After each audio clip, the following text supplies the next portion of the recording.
Welcome. I'm Gretchen Sable, and I'm here today with League of Women Voters ABC. The League of Women Voters ABC serves northern Hennepin County and western Anoka County. We're a local league that meets the second Monday of every month in the Andover Senior Center, which is located next to Andover City Hall, 6 o'clock on the second Monday of the month.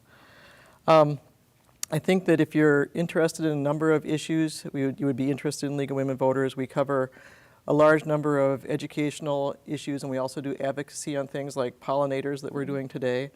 If you want to learn more about League, you can Google up LWV ABC, and you'll find information on us and what we're covering in each meeting. I will read you now the mission of League of Women Voters.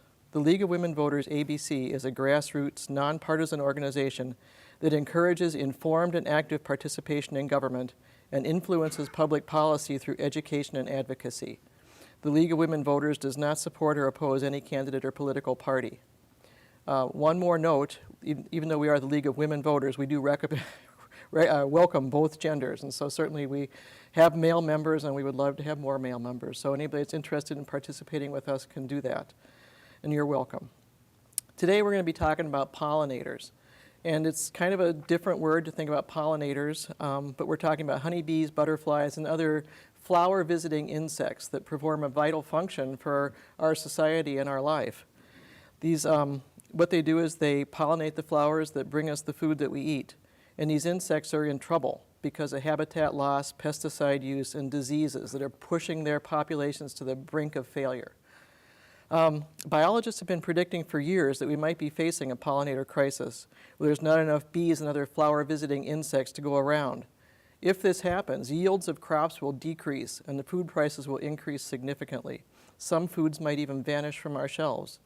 About 3/4 of all the crops depend to some extent on pollinators, including most fruits and vegetables, many of them high-value fruits like strawberries, apples, blueberries, and tomatoes. When you think about pollinators, you think about honeybees, but actually there's a lot of native pollinators that are really important to this topic as well. And so we use the more general term pollinators when we talk about this because we mean both the honeybees that we're used to and the pollinators, the bumblebees, the flies and moths and other insects that move from flower to flower. So I'll use that more general term pollinator when we're doing this meeting today. The loss of pollinators will affect us when we shop for food. Without insect pollinators, plants will yield less and prices will rise. The benefit of pollinators at this point is estimated to be about $3 billion a year in our country. We get that much increased yield and different crops because of the pollinators. If we don't take measures now to protect and improve pollinator habitat, we will lose that benefit and our cost will greatly increase. Pollinators are essential to our environment as well. They provide an ecological service by pollinating wildflowers and plants that are essential for birds and animals throughout the wild kingdom. Looking back to crops, the United States alone grows more than 100 crops that either need or benefit from pollinators. And again, the economic value of that is estimated at $3 billion a year.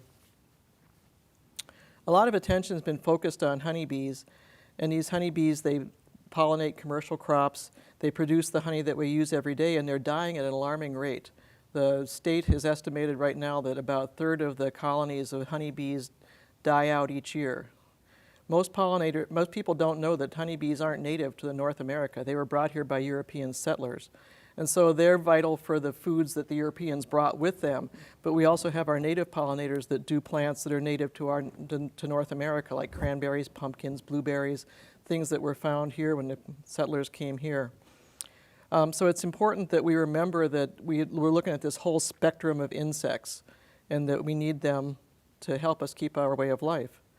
The main threats facing pollinators are habitat loss, degradation, and fragmentation. You know, when you think about how the landscape has changed from series of woodlands and meadows and wetlands to yards, streets, farms, and all kinds of things that are much more barren in terms of flowers, you can see that there's a loss of habitat and a real need for additional bee food. Migratory pollinators like monarch butterflies are especially vulnerable because they have to travel long distances, and if there's not patches of suitable habitat along their path, they won't make it. So those are things that we can take measures on now, and that's what we're going to be talking about today. Pollinators need good quality food throughout the year too, so we are looking at some different ways to have plants that bloom throughout the blooming season. You can't just have one kind of thing that goes for a month. You have to make sure that they've got a whole spectrum of food throughout the growing season. And so those are some other things that we'll talk about. Our goal in this meeting today is to find ways that we can work locally on this issue.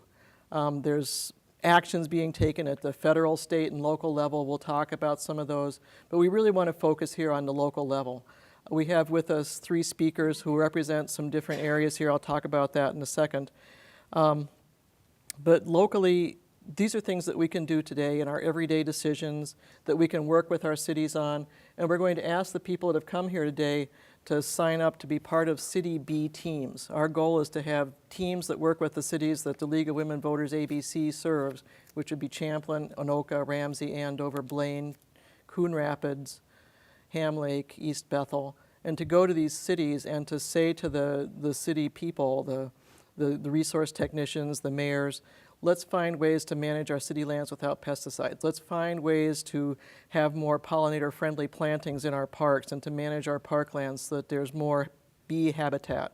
So that's our goal in this, and also to know what we need to do in our yards. So we have good pollinator habitat in our yards. We'll also be taking questions from the audience, and so people will get a chance to ask more, get more information. And again, we'd like to have people signing up to be on these B teams, so think of that, and we'll get to that. With us today, we have Patricia Hauser. Patricia is a member of League of Women Voters from Shorewood. Correct, South Tonka. South Tonka League. Mm-hmm. And she has started an organization called Humming for Bees, and she'll tell you her story. And we're excited to have her with us. A lot of what Patricia is doing will help us to see what we as citizens can do in our yards, because you've got a lot of advocacy you're doing in that. Plus she's working at different levels with advocacy, so she'll share that as well. We have Joan Spence with us. Joan is with the Anoka Conservation District. She's a wetland specialist there. And we're looking at the state level, which Joan represents by proxy. The state government has a number of things that the state's doing. We had a pollinator initiative that passed the legislature recently, and the state agencies, the DNR has a very good website, so you can look at the Minnesota DNR website. Did you know that the DNR manages 10% of the lands in the state? And so as DNR does things to improve habitat on the 10% of the lands they manage, that'll have a big impact in our state. The Minnesota Department of Transportation is looking at ways to have pollinator-friendly habitat along road right-of-ways. And so that effort's going on. And then there's money available for projects. And a lot of these projects are water quality projects that can have incidental benefit for pollinators. And so Joan is the wetland specialist for the Anoka Conservation District, which is the county arm of the state programs. And so state programs flow through the county, and Joan is going to talk about the projects that they do and how that works. Our third speaker is Mary Monty. Mary is with NRCS, the Natural Resource Conservation Service, which is a branch of the USDA, the U.S. Department of Agriculture.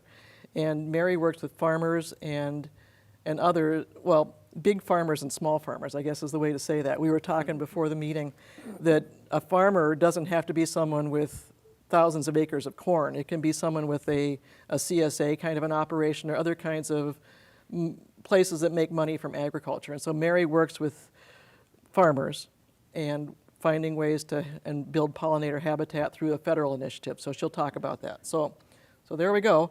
And I'll just turn it over to Patricia, and she can start. Okay. Thanks. I want to say, Gretchen, that I'm really excited to be here, because having bee teams and to go out to all those cities you mentioned is just a great opportunity for Minnesota to really grow. Never doubt that a small group of thoughtful, committed citizens can make a difference, can change the world. Indeed, it's the only thing that ever has. Those are the words of Margaret Mead, and they sure apply to the League of Women Voters and the work that they do. One of the things I'd like to share is just how we got started as a small group. My husband's a beekeeper, and this past year in 2013, in the fall, we had our best crop of honey ever. It was like 50 pounds, and for us, we were able to say, well, what are we going to do with this extra honey? And we decided to share it with our friends, but with the caveat that they would send a $5 donation to the Center for Food Safety, because we had been learning about the plight of bees and what you were saying in the beginning about the situation, how awful it was and how threatening. So we did, and they responded happily. We were hoping that, they'd keep on learning from them. And we kept learning. As we learned, we decided there was something more we had to do. We couldn't just say we cared about bees and we wanted to raise them. So we decided to start a group. We called up some friends and said, hey, you want to get together? Are you interested in working with the bees? Do you know what's happening with them? And they said, yes. I mean, they'd been reading and the things in the newspaper. So we called them up, got together with them, and that was like January 12th of last year. We decided that what we wanted to do is to educate ourselves, to learn more about bees, and to educate others, and then to make a change in one small city. There were about 7 of us. That was the core group. But there were lots of other people who were interested on the outside but just didn't have time for meetings or whatever. There was a place for everybody. So when you have your people meet together in their bee teams, make sure that they give, I hope they will remember to give their information so that you can contact them again for those important meetings and things. Anyway, we met with, started meeting there. We met at public libraries so we could have a kind of a neutral space and central space. And we decided what we would do, we'd figured out a name that wasn't taken and had a name for ourselves. We developed some signs, that's here, Bee Safe Yard signs, because we thought we want people to know about how to take care of bees. And we had a pledge to go along with that. They could only get the sign if they signed a pledge, and if they, and we asked for a donation of $5 to help cover the cost of the sign and some of the literature we had.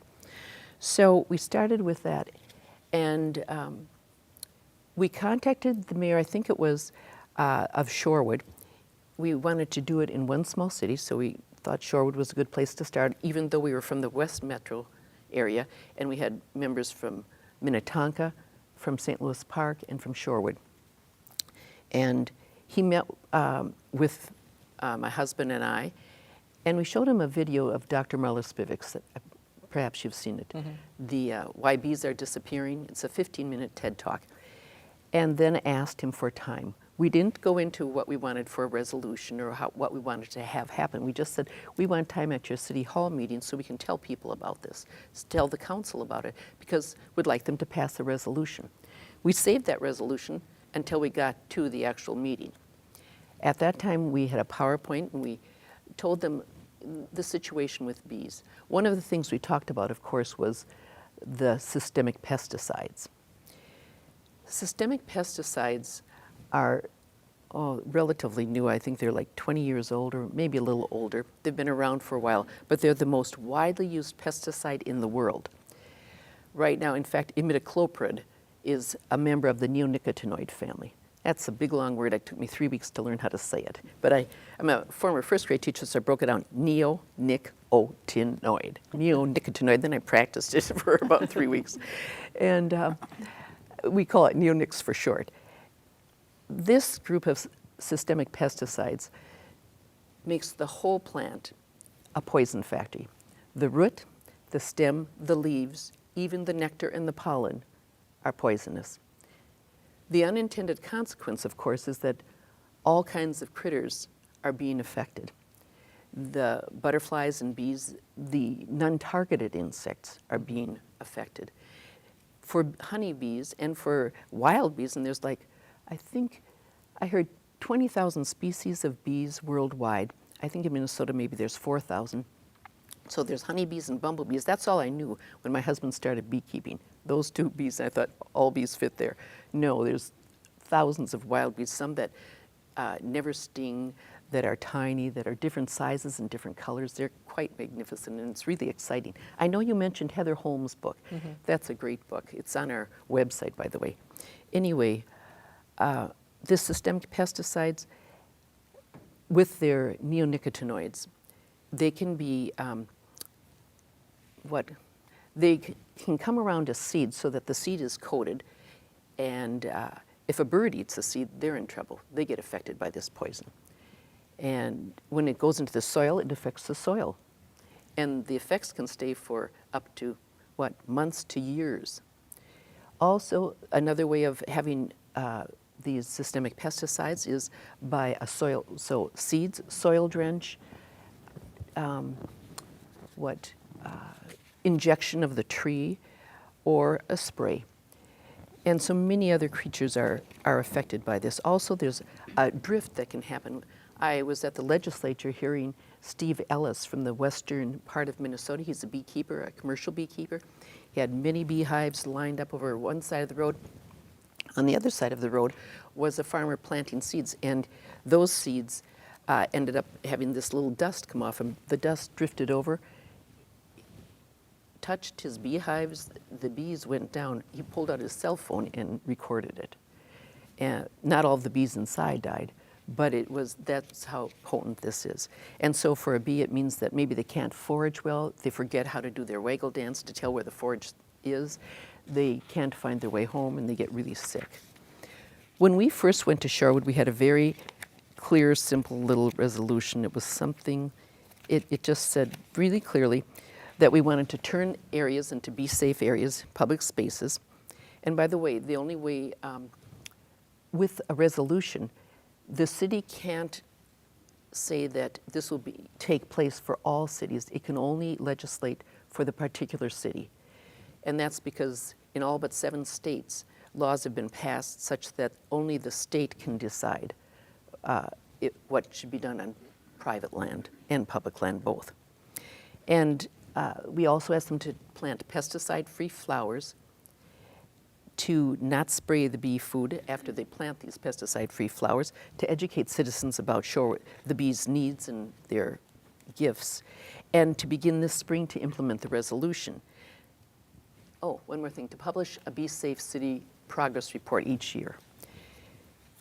The City Council, after we met with them, we had a number of different discussions. A number of times we went back and we talked to the park group. And then the city asked if we just would reword things. So they reworded it in a way that was comfortable for them. They said, hey, this is important. If we're going to be the first city in Minnesota to do something like this, we want to be worded a little bit differently. And we knew some things had to be, we're interested in changing them. Because one of the things we didn't say in the actual resolution was about systemic pesticides. And we had changed the wording in that as we were discussing. We had talked about it in our PowerPoint presentation and said this is what this point means about pesticide-free flowers, because we're talking about these systemics. Anyway, one of the key things in the new resolution is, the second part says, the city shall refrain from the use of systemic pesticides on Shorewood city property, including pesticides from the neonicotinoid family. This is a huge thing because it means that they're not going to be using these things. They're going to ask before they get any new plants for the city, and they're going to help. They also agreed to help educate the citizens. One of the things they've already done, that was in February that we met. In March, April, May, June, July, August, September, October, 8 months, they had something in the Shorewood city paper, the Shorewood little newsletter, I should say, that came out talking about bees and how to take care of them and how to, support the pollinators. I also want to mention how the League of Women Voters, that South Tonka, helped Humming for Bees. They agreed, when we talked with them, they agreed to support the concept of bee-safe cities. And they also asked us to publish an article, to write an article for the newsletter. We wrote one called Ask Before You Buy, and the importance of doing that. They put it in, the State League saw it and asked that it be published, if they could publish it, and then we asked them, once it was published, if we could have it back to use as a handout when we were doing tabling events or talking with individuals, and they said yes, of course. And the League of Women Voters on South Tonka also shared their booth. They have a booth at different times at the Excelsior Farmers Market. So they had a 1 month, they met from, I think, June until October. And they allowed us to have our signs and our information at that booth. We were joining them on Crazy Days in Excelsior and Apple Day Festival. And there we were able to meet many different people and share our information. Our members of the League of Women Voters also came to the city meetings. And so whenever we met with the city council, we didn't come just as a group of 5 or 7 or 10 or whatever. We had at least 15 people there each time, and it varied. And the members afterwards would write a letter to the editor in support. One of the things I'd like to recommend is that people really use our website. We have a website called www.hummingforbees.org, and there it's really, you're able to go to a wonderful section called resources. We think this is really cool because we have free videos on there. There's one video that's called Time for the Talk. It's a 2-minute video about like a 3rd grader talking to his dad about how he needs to take care of bees. Another one is called Clover in Your Lawn. It's about, the fact that clover is great bee food. And actually, dandelions and creeping Charlie is also great bee food. The other thing is on there is a 15-minute video that we shared with the mayor and the city council and with anyone who tends to listen to us from time to time, because it's a short one, the Marla Spivak TED Talk. So that can be accessed immediately. We also have listed in another section about DVDs 4 award-winning DVDs and their trailers. So if you're thinking of going to the public library in the process of educating yourselves to get these DVDs, or if you want to buy some that the League does, to have them available and show them or show them publicly, one in particular that we used was called Vanishing Bees. And it talks about the commercial beekeepers and when colony collapse first started happening, and the farmer who thought maybe he was just a bad beekeeper. Not the farmer, the beekeeper who thought he was maybe just a bad beekeeper. We also have a number of research articles. And one of the research articles that I'd strongly recommend, that is the research article by, it's WIA, Worldwide Integrated Assessment. It's by the Task Force on Systemic Pesticides. It's very current. It's about scientists who are not industry funded, but independent scientists, very respected from around the world, who took the studies and went through them and came up with their conclusions. It's an excellent, that's under resources on our website. Also there, if you don't want to read the whole many pages, we've got the press release, which is 3 pages, and the media briefing notes, which is like about 7 pages. There's also a section, and I'll just get to this, and then I'll stop it. That's called Getting the Word Out. And under that, we tell exactly how we did it, how we gathered people together, how we went to the city council, the things that happened. In fact, a couple of the points there would be like getting started, public outreach, getting the resolution passed, considerations, and I guess one of the main considerations, you already know this, of course, is when you're working with city officials, they work hard, and we were not an adversarial group going in. We were there to work with them to make it work in Shorewood. The other thing that I'd just like to say is it's so important that you be informed, that you inform others, and that's one of the things about the yard sign. We have the yard sign, Be Safe Yard. We developed this because we thought you can see it across the street. If a car is going by, they can still read it. They don't have to stop. If they want to read more about it, like our website, they have to stop, but otherwise they can see it. Also, it's a great conversation starter. Our neighbors would come up and say, "Excuse me, but what does it mean you have a Be Safe Yard?" And then we'd say, well, that means we have signed a pledge which says we won't buy pre-poisoned plants. We won't poison the plants after we buy them. We'll keep learning about bees. That's basically the pledge. It's a little fancier because it names neonicotinoids and systemic pesticides. And so that's it. And I guess, I think of all the things that there are that are worrying all of us these days, and I find it really kind of scary myself when I listen to the news or read online what's happening. And this, working with bees, has been a really hopeful thing in that if you care about something, you need to act on it. And in acting on this part about bees, well, I want to say this first. Maud Barlow, who works with water, she's a Canadian activist, she said hope is a moral imperative. It's like we haven't got the time to be in despair or in apathy or inactive. We have to do something. And when you care, you act. At least I find when I care about something, I act on it. And then when I act, I feel hopeful because I know I'm doing what I can, and then I can let go of some of the other stuff. So when you get with your people, and the people who signed up today, they have a wonderful opportunity when they're working with the League, of course, to really make a difference for pollinators and for their city too. Well, thank you. I think that any problem that has a solution of having more flowers is a hopeful problem. Yes, I do too. So, Joan, we're going to turn to you now. Joan is going to talk a little bit about some of the ways that we can work and get technical assistance, too, from the Conservation District in our projects and our planning and our working with the cities. Thank you, and I really appreciate what you say about hope and, you know, what can you do?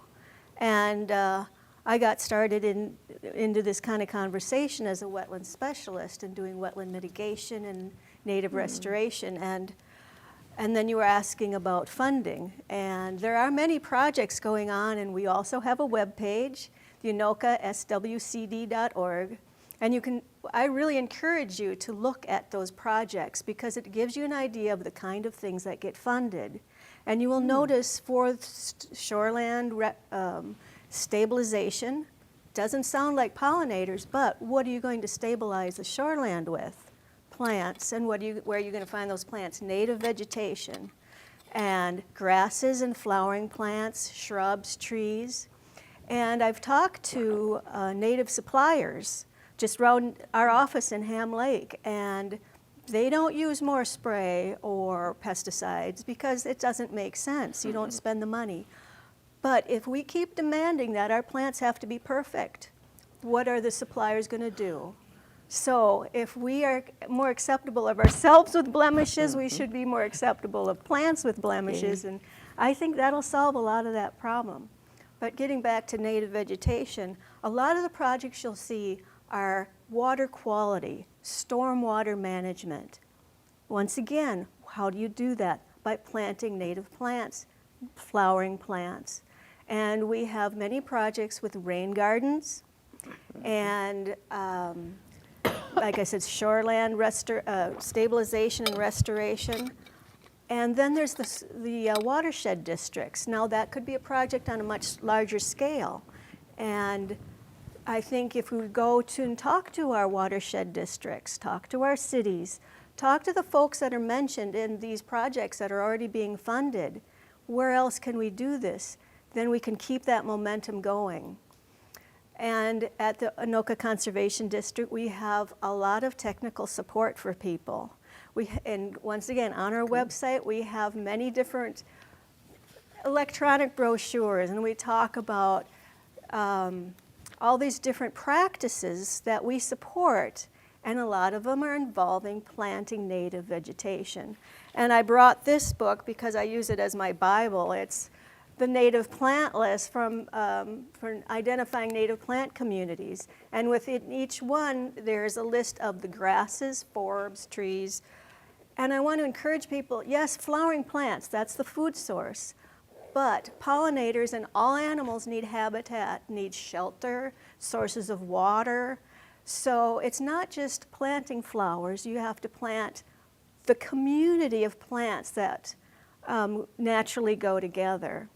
And if each one of us thinks of our yard as our little ecosystem that we can take care of, we don't need big funding projects, just what we naturally do. And we can go and plant the trees and shrubs and create these little oases.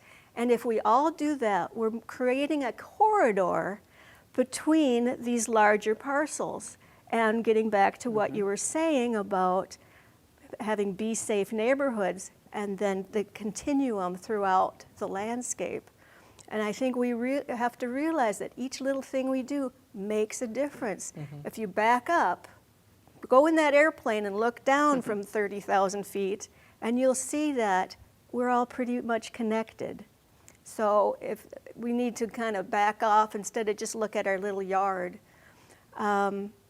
I think one way to look at that is we have a human ecological niche. As we drive to the grocery store and we drive to work and we drive to our friends and all these, there's our corridor, and we want it to be safe. So as we plant these flowers and shrubs in our landscape, we're creating corridors for the pollinators and other wildlife.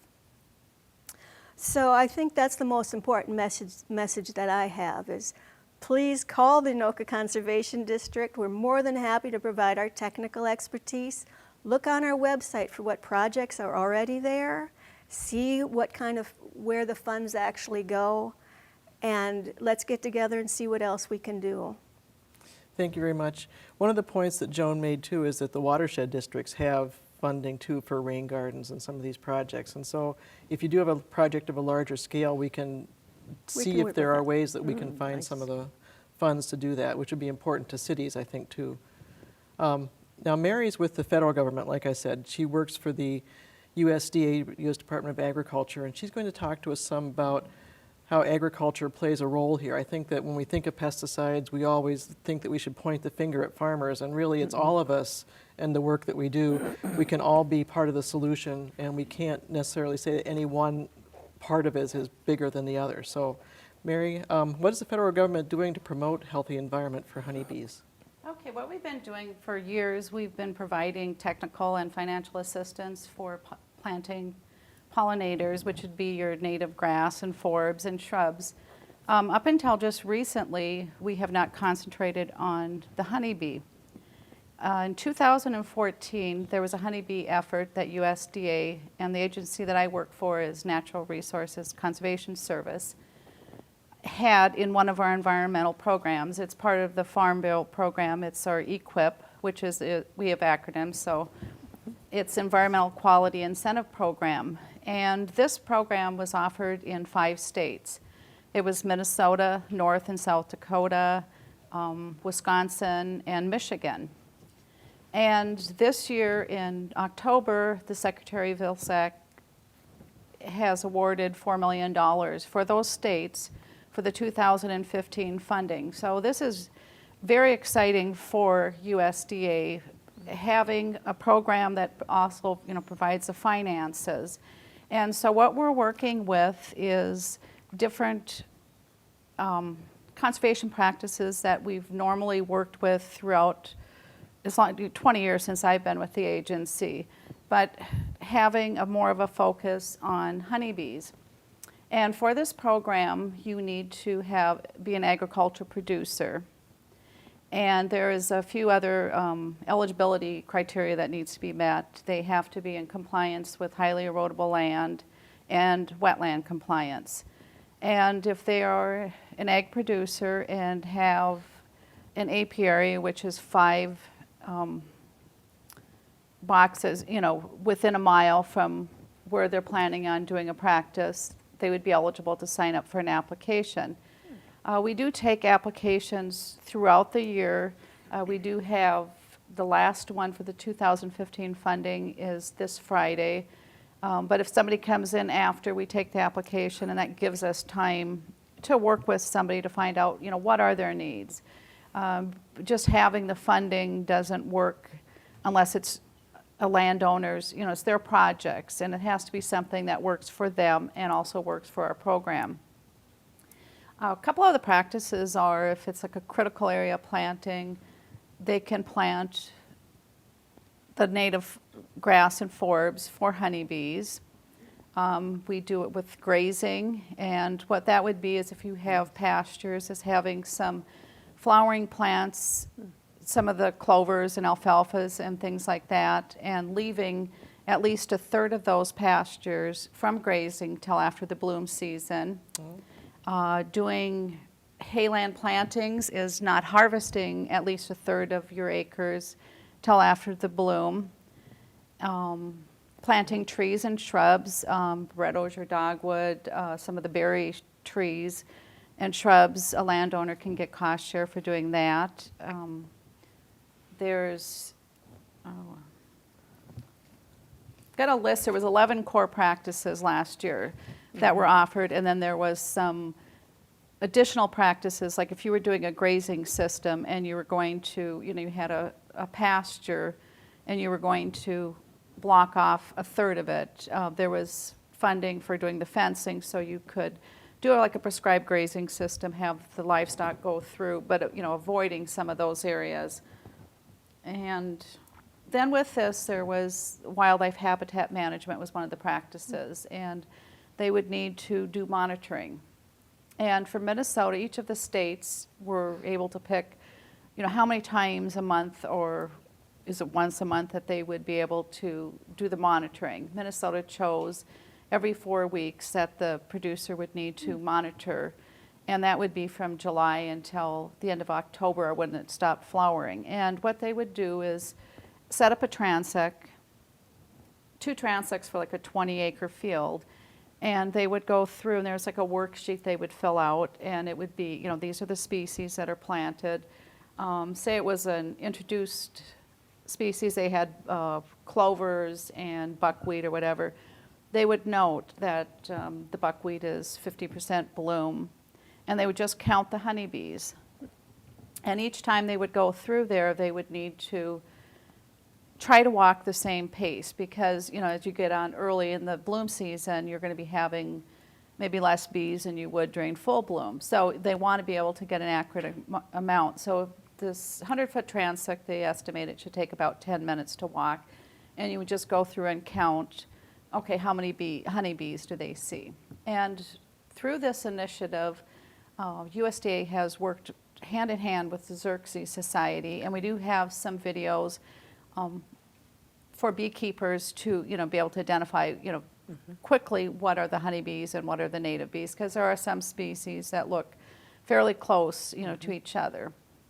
And so then the producer is going to record the information that they find, take pictures, and then turn that into their local NRCS office. And then as a field office, we compile those, send them to the state, and then they're using that as, for research and what are the bees using. I've talked to different beekeepers, and excuse me, and some of them have said, like, red clover, the honeybees do not like it. I've had other ones say, oh yeah, their honeybees do like the red clover. So this is a new initiative, and we're learning a lot, about honeybees from this.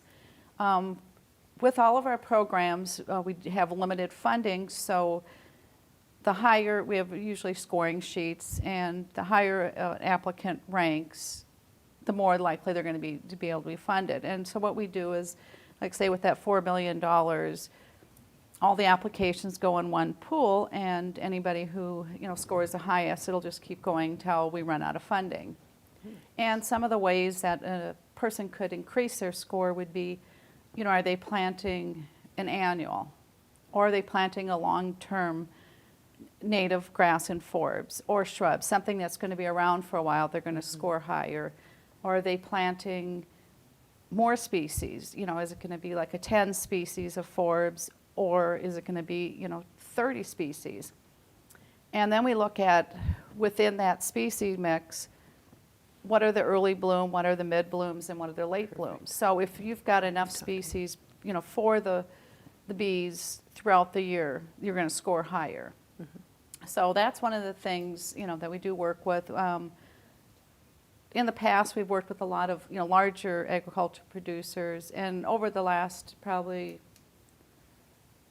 5 to 10 years, we've been working with some of the smaller vegetable growers, organic producers, and so this is just an excellent program that we can offer to kind of a unique and different farmers that we've traditionally worked with. I really appreciate the monitoring that goes on with that, because I think that if we're able to look back and see the effects of what we're doing, and to measure and monitor and learn to learn what is more effective, that will really make a good, a much better outcome for all of us. So thank you. I think we're going to take a break right now, and we'll come back with questions.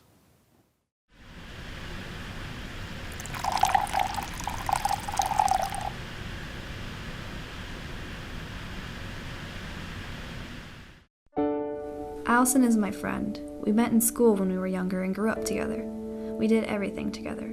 Then one day something happened, and people started to tease her, being really mean. At first she would pretend it was no big deal, that it didn't hurt her. But after a while it started to get to her. Her grades started to slip, and she used to be such an awesome student. Then she stopped talking to everyone, even me. Now she's not around anymore, and I miss her so much. Allison was my friend.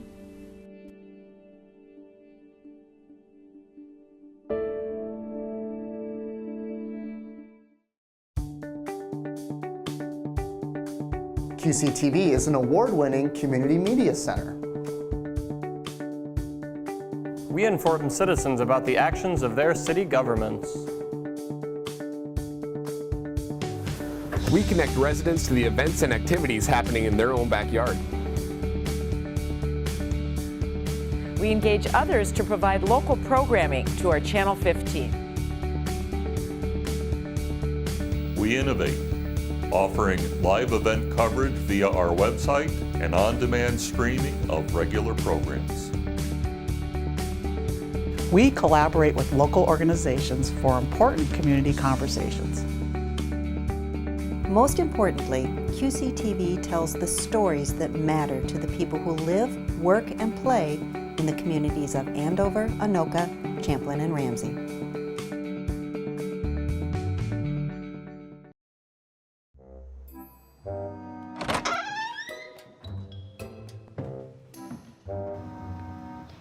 Dad? Well, hey there, son. We need to have the talk. You mean? Yes. Like with, like? Yes. Are you thinking about? Yes. The birds and the bees. Son? Kids at school were talking about it, so I looked on the internet to find pictures. It was beautiful. Here, take a look, Dad. Whoa! Wait. Dad, bees and other insects, like butterflies, moths, and even bats pollinate 80% of the world's food supply. Of course. You do know what pollinate means, right? Yeah, pollen. 1 out of every 3 bites of food comes from a bee-pollinated plant. And a third of all honeybee colonies in the U.S. have vanished. Can I have my apple back? Father, you don't understand, do you? Bees are important. The colonies are dying. Plants will die. Stop using pesticides. Buy organic. Do it now!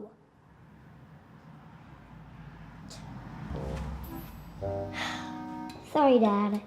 You see, it's not just the bees. We have to save the birds and the butterflies, too. Okay. Okay, we'll finish this talk at dinner.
We're on the northern coast of Northern Ireland, and you're looking out over the Atlantic Ocean, and you're watching QCTV. Thank you. In this last segment, we're going to talk about a little bit kind of trying to encapsulate what you can do both personally and with your cities to protect neonics. So we'll start with that, and then we'll go through some questions. So if you want to start off with the what you can do part, Patricia. Okay, what you can do, one is to be informed. Learn everything you can. Go on our website, go on other websites. We've got a number of other websites you can go to. Go to Joan's website that you mentioned, and Mary's. Inform others, use the yard sign, start conversations, rent some of those videos or buy them, invite your neighbors in, show them and talk about it afterwards. Team with the League of Women Voters ABC. Mm-hmm. That would be so incredible, a group that's going ahead to do this with so many cities. Powerful. Don't buy pre-poisoned plants next spring. Ask before you buy. We have this article on our website, Ask Before You Buy, from the League of Women Voters. And on the back, there's a list of plants that bees will visit in Minnesota. This was put out by the U of M Bee Lab. We have permission to print that also. The other thing is, I'd say, support Saving America's Pollinator Act. It's up before Congress right now. It's a federal act? It is. So you call your congressman in Washington, D.C., ask them to support this act. They're not all signed on yet. Encourage Minnesota legislators to pass pollinator protection bills. So call them up. They passed 2 bills last year. Call them, ask them to do more, and then support them when they come up. Call Gina McCarthy at the EPA. Our EPA on the federal level says they're not going to do anything until 2018. They're going to study this. Europe has already issued a ban on 3 of the neonicotinoids, but the EPA is waiting for 4 more years from now. And then after that, there'll be extra time to implement what they come up with. So ask them to speed up the review. And then lastly, write Commissioner Frederickson, or call him, at the Minnesota Department of Agriculture. Ask him to prohibit neonics in the state. He actually has the power to do that. He can do that. He could say, we're going to prohibit them until the EPA passes them. I mean, even if he took that message and we stopped them, that would make a huge difference. So those are some action steps to take. Thanks. So we have the questions from the audience now. We had them come in on cards. The first one was an oversight on my part. Define forbs for the audience. We'd use the word forbs. And what that is, that's flowering plants. So when you're looking at a prairie mix, you'd have grasses, and forbs would be the flowering plants. So that's just what forbs are. First question. Some of us would still like grass in our yard to be pretty weed-free. So what can be used for pre-emergence and other weed control that would be safe? Well, I think rather than looking at what can you spray on it, look at the cultural practices, because that ties in with soil health, and I know the USDA has a lot with that, as do we, and it's part of all of our practices. So that means creating the right conditions within which you grow the grasses and picking the grasses that will grow best under what kind of care you can give them, what kind of soil you have, what kind of shade, sun, what other trees and shrubs are around. So I think if we look at how are we providing the place where they're going to live, how are we going to do the cultural practices, there's going to be a lot less need for spray, and that goes for anything in your yard. Mm-hmm. May I add that I would also encourage people to plant clover. Clover was used originally. They had it in grass seed mix, and then a company decided to make pesticides, and they found that the pesticide killed the broadleaf. Clover, not just broadleaf, but clover also, not just the dandelions. And then they took it out of the mix and started calling it a weed. Clover provides nitrogen in the soil. It's great in times of drought, and it's great bee food also. Mm-hmm. So adding that, we've added that to our grass mix. Mm-hmm. And on a larger scale, we've been promoting a lot with soil health and planting cover crops and having something on that soil all year round helps protect it. Plus, with the clovers, they provide nitrogen to the soil. They provide the beneficial bacteria and insects that help with the soil health. It raises the organic matter. So by starting out with healthy soil, you have better luck growing, you know, if it's a small yard or if it's a huge field. Mm-hmm. And soil health soil isn't just dirt. It's not just the mineral or even just the organic matter. It's actually fungi and bacteria and all living and breathing and a community in and of itself. So I'm glad you really brought that up, because the longer you have live roots in the soil, and don't think you plant it, harvest it, and then till it up, but keep those live roots, you're actually building the soil to be healthier, which will support a healthier lawn if that's what you want to plant. Mm-hmm. Well, thanks. The next question, where do we find out plant nurseries and retail outlets that have the plants the bees need? And so I know that we've got a lot of resources up here. I will say that one thing that ABC is doing, we're putting together a list of resources, and so if you come to our website, you'll be able to find that list that we've put together for our area. Patricia's got something here? I do, and actually on our website we have sources that you can go to, and then if you want the kind of plants, probably you can go to various. There's numerous. You just can Google it. But one of the plant sales that we had that was going on last year was at the Friends plant sale. It says, and in the middle of the article, this is all about all the plants. They have tons of native plants. And it says no to neonicotinoids at the sale. They did not have neonicotinoid plants. The plants were clean there. People did not have to worry. And the big thing is, whenever you go any place, you have to ask before you buy. Yeah, for anybody that's a gardener in the Twin Cities, we all know the Friends plant sale. It's what weekend? It's Mother's Day weekend. At the state fairgrounds. Right. And So, it'll be on their website. Yeah, and so this is the one of the premier plant purchasing events in the Twin Cities. And another one is the Anoka Conservation District. We have a plant sale, trees and shrubs, and you can get them as low as less than $1.70 per seedling. And they're going to be native, and they're going to be clean, as you put it, and there'll be certain folks there helping you pick the right ones. And this time to order is now we accept orders until April 10th. Oh, cool. And then we're going to have them picked up on April 25th. So we can this is great time for planting. Planning your planting. So this is through the Anoka Conservation District, Correct. and you can purchase these materials even if you don't live in Anoka County. That's right. And it's on your website, the Yes. sale brochure. So We'd like to put it on our website. And also, if you go to Minnesota USDA NRCS website, there is a job sheet. It's a honeybee effort, and it lists all the different beneficial plants. It has their common Oh, good. names, There you go. scientific names, their bloom color, and when they do flower. Like for butterfly weed, that's flowering date is July to August. Some of them are a little bit later. Go to ironweed, that's July through September. So if you're looking at plants, trying to get something, and the hardest thing is usually getting those early ones. So a lot of the native grasses and forbs, they are a warm season grass. They come up later in the year.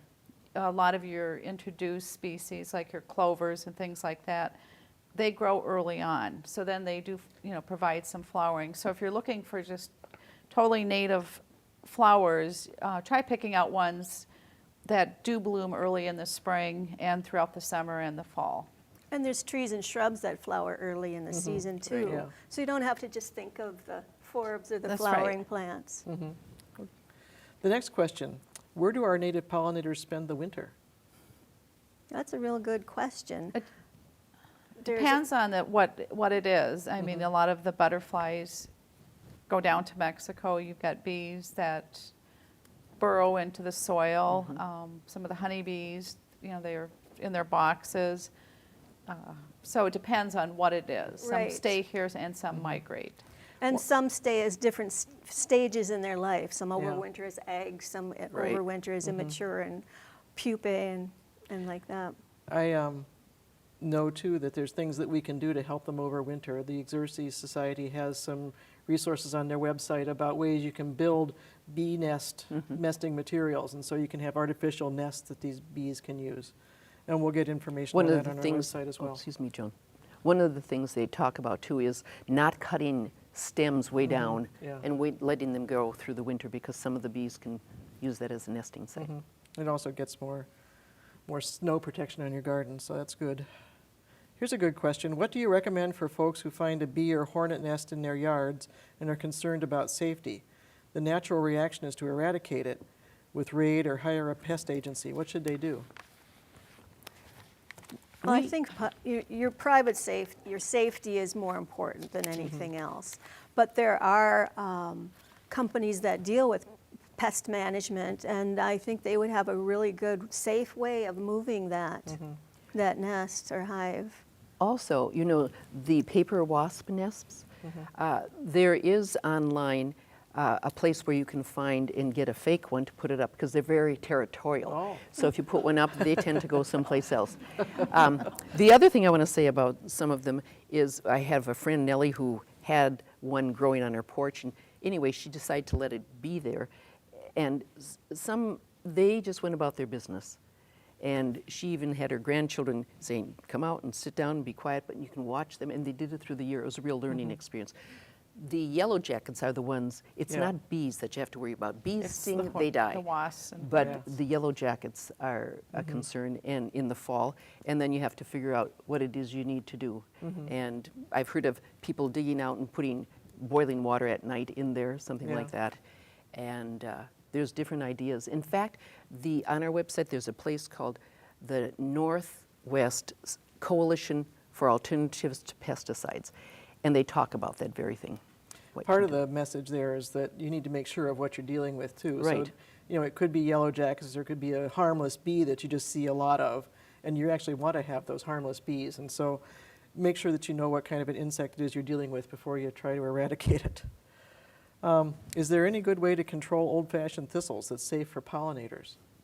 Yes, absolutely. Clipping them, mowing them, digging them out, Digging 'em. and getting them before they flower. And the U.S. Fisheries and Wildlife Service did a study and found that consistent clipping for 3 years pretty much removed them. And these were for large-scale plantings, but I think that's kind of a rule of thumb. Okay. But keep it up. It's not just a one-time fix. Yeah.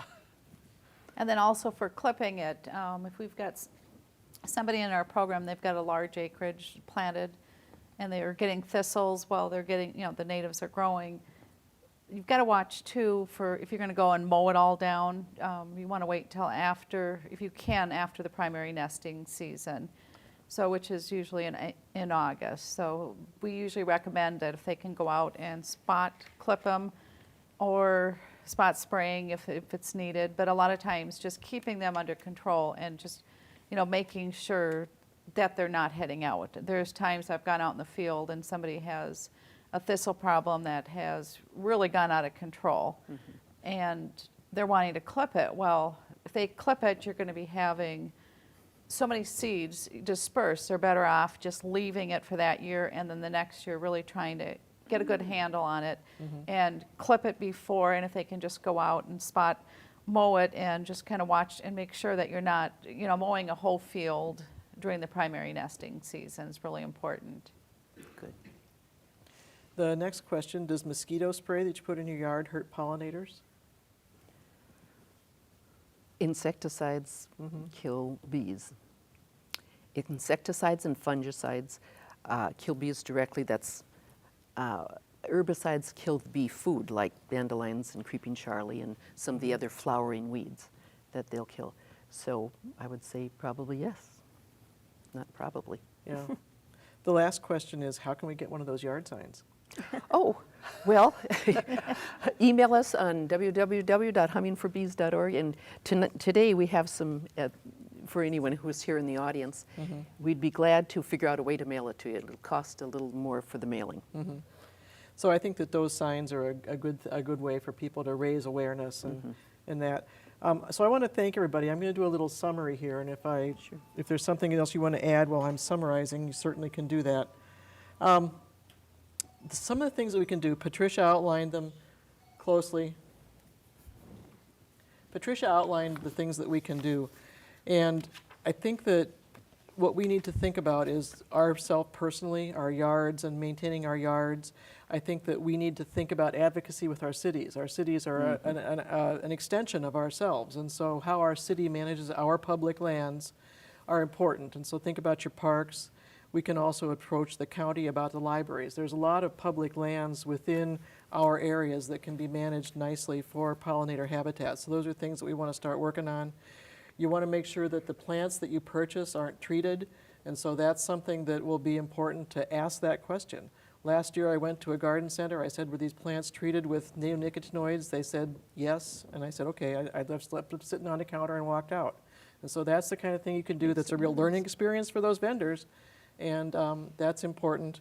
And then we also want to make sure that we get plants that are healthy, and so we've talked about some of those sources here. I want to thank you all. I want to urge the people in the audience today and anybody that's watching to contact us and sign up for participating with cities in a bee team. Thank you very much.